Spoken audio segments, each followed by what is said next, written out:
ఇప్పుడే జీ5 app download చేయండి. చూడండి మీ ఫేవరెట్ టీవీ షోస్ ఎప్పుడైనా ఎక్కడైనా. ఎందుకమ్మా ఇంత పని చేస్తున్నారు? కొంచెం తేడా వచ్చినా ప్రాణాలు పోతాయి. వేరే ఏదైనా ఆలోచించండమ్మా. లేదే, చాలా ఆలోచించా.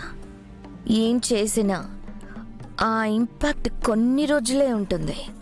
ఇలా చేస్తే బ్రతికున్నన్ని రోజులు గుర్తుంటుంది. సరే అమ్మగారు, కానీ మీకేం కాదు కదా?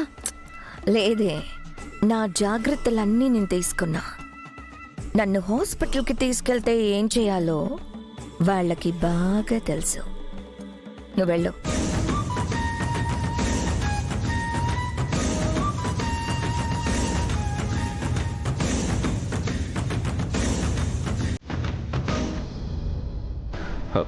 డాక్టర్, మనోహరికి ఇప్పుడు ఎలా ఉంది? కంగారు పడాల్సిన పనేం లేదండి. ఆవిడ తాగిన విషయమంతా తీసేశాం. ప్రాణాలకైతే ప్రమాదం లేదు. కాసేపు ఆగి ఇంటికి తీసుకెళ్ళొచ్చు. Thank you so much doctor. It's okay.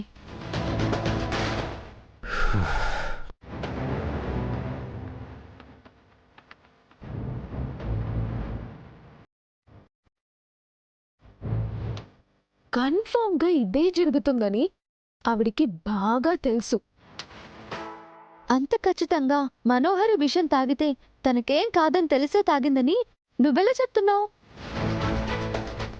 అంటే సూసైడ్ చేసుకోవాలనుకునే ఎవరైనా ఎవ్వరూ చూడకుండా, వాళ్ళని ఎవ్వరూ ఆపకుండా, కాపాడ్డానికి వీలు లేకుండా ఉండేలా చేసుకుంటారు.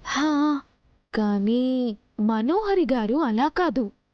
రాత్రంతా సైలెంట్గా ఉండి పొద్దునే అందరూ లేచాక సూసైడ్ చేసుకున్నారు. అది చావడానికైతే కాదు.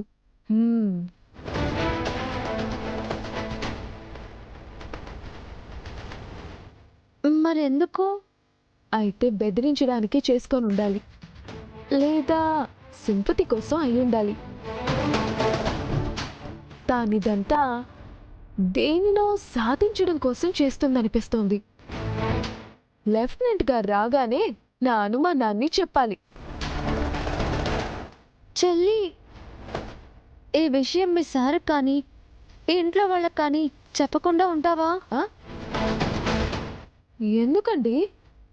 అంటే మనోహరి మీ మేడం గారి స్నేహితురాలు కదా. మళ్ళీ ఇంట్లో అందరూ మీ మేడంని చెడుగా అనుకునే అవకాశం ఉంది. మనోహరి గారు ఇలా చేస్తే ఆవిడ గురించి ఎందుకు చెడ్డగా అనుకుంటారు? అనుకుంటారు చెల్లి. మనోహరి ఎలానో ఈ రోజు రేపో వెళ్ళిపోతుంది. ఆవిడ మానాన ఆవిడ పోతుందిలే, మనకెందుకు చెప్పు? సరే అక్క, నువ్వేది చెప్పినా నా కోసమే చెప్తావు. నువ్వు చెప్పావు కదా, నేను చెప్పను. మా మంచి చెల్లి. సరే నేను వస్తాను, ఇంట్లో పోపు మాడిపోతుంది. పక్కింటి ఆవిడ అయినా కూడా ఈ ఇంటి గురించి, ఈ ఇంట్లో మనుషుల గురించి వీళ్ళకంటే ఎక్కువగానే ఆలోచిస్తుంది. జీ5 యాప్ డౌన్లోడ్ చేసి అన్ని ఎపిసోడ్స్ పూర్తి ఉచితంగా చూడండి.